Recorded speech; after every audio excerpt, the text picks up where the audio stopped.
पाकिस्तान में बैठे भारत के टॉप मोस्ट वांटेड आतंकियों और उनके सहयोगियों के धड़ाधड़ मारे जाने का सिलसिला खत्म नहीं हो पा रहा है। कुछ दिनों से पाकिस्तान में सक्रिय ए ग्रेड आतंकी अज्ञात हमलावरों की गोलियों का निशाना बन रही है। लश्कर-ए-तैयबा के कई बड़े चेहरे मारे गए हैं। इससे विभिन्न आतंकी संगठनों के कमांडर्स दहशत में हैं। सभी अंडरग्राउंड हो गए हैं। इनमें हाफिज सईद, सैयद सलाउद्दीन, मोहम्मद अजहर, अब्दुल रहमान मक्की और जाफर इकबाल आदि शामिल हैं। इन सभी को पाकिस्तान में सुरक्षा प्रदान की गई है। कोरोना का नया वेरिएंट तेजी से लोगों को संक्रमित कर रहा है, जिसने लोगों की चिंता बढ़ा दी है। सरकार ने भी लोगों से सावधानी रखने की अपील की है। बता दें कि भारत में कोरोना के नए वेरिएंट JN1 के मरीजों की संख्या बढ़कर 63 हो गई है। गोवा में सबसे ज्यादा मरीज नए वेरिएंट JN1 से संक्रमित पाए गए हैं। गोवा में नए वेरिएंट से संक्रमित मरीजों की संख्या 34 है। WHO का कहना है कि कोरोना के नए वेरिएंट JN1 के दुनिया के कई देशों में संक्रमित मरीज मिल रहे हैं। बीते सोमवार को सुबह 7 बजे बीते 10 साल का माता वैष्णो देवी का यात्रा का रिकॉर्ड टूट गया और मां वैष्णो देवी की यात्रा रिकॉर्ड के इतिहास में ये तीसरा सबसे ऊंचा रिकॉर्ड दर्ज किया गया है। बीते रविवार को करीब 93,20,000 श्रद्धालु मां के दरबार पहुंचे थे और सोमवार को सुबह 7 बजे वर्ष 2013 का यात्रा का रिकॉर्ड टूट गया, क्योंकि वर्ष 2013 में 93,23,647 श्रद्धालु मां के दरबार पहुंचे थे। अनुमान लगाया जा रहा है कि जारी वर्ष में माता वैष्णो देवी की यात्रा का आंकड़ा करीब 96 लाख के पार कर जाएगा। भारतीय सेना प्रमुख जनरल मनोज पांडे बीते दिन जम्मू पहुंचे और यहां से वो सुरक्षा स्थिति की समीक्षा करने के लिए राजौरी पुंछ सेक्टर के लिए रवाना हो गए।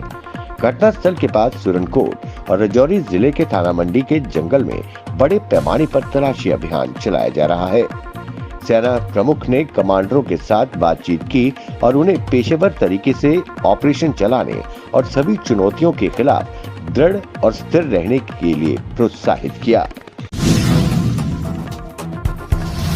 25 दिसंबर को देश में क्रिसमस का पर्व मनाया गया। इस खास मौके पर दिल्ली में प्रधानमंत्री नरेंद्र मोदी ने ईसाई समुदाय के लोगों के साथ मुलाकात की। इसके अलावा बच्चों ने क्रिसमस दिवस के मौके पर कार्यक्रम में हिस्सा लिया, जहां प्रधानमंत्री मोदी भी उपस्थित थे। प्रधानमंत्री आवास पर मोदी ने लोगों को संबोधित करते हुए कहा कि ईसाई समुदाय के साथ मेरा बहुत पुराना और आत्मीय नाता रहा है। उन्होंने कहा कि ईसाई समुदाय के लोगों तक, विशेषकर गरीब और वंचितों तक भी आज देश में हो रहे विकास का लाभ पहुंच रहा है। भारत राष्ट्रीय समिति BRS की सांसद के कविता ने क्रिसमस की सुबह कांग्रेस नेता राहुल गांधी पर निशाना साधा और पिछले महीने की विधानसभा से पहले की बातों को याद किया। इस चुनाव में कांग्रेस ने BRS को हराया था। के कविता ने राहुल गांधी पर तंज कसते हुए उन्हें चुनावी गांधी कहा और मांग की कि वो सनातन धर्म विवाद सहित पार्टी के नेतृत्व वाले विपक्षी गठबंधन के सदस्यों की विवादास्पद टिप्पणियों पर अपना रुख स्पष्ट करें।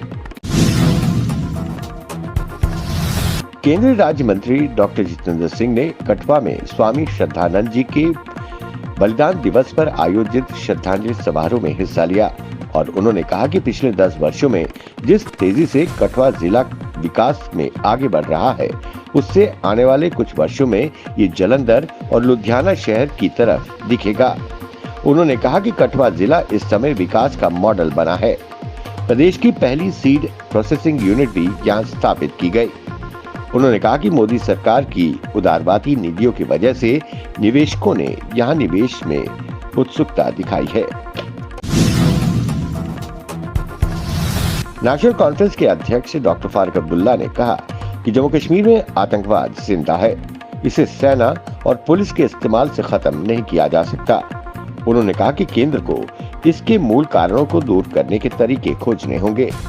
जम्मू में एक बुक के विमोचन समारोह के बाद पत्रकारों से बातचीत उन्होंने की।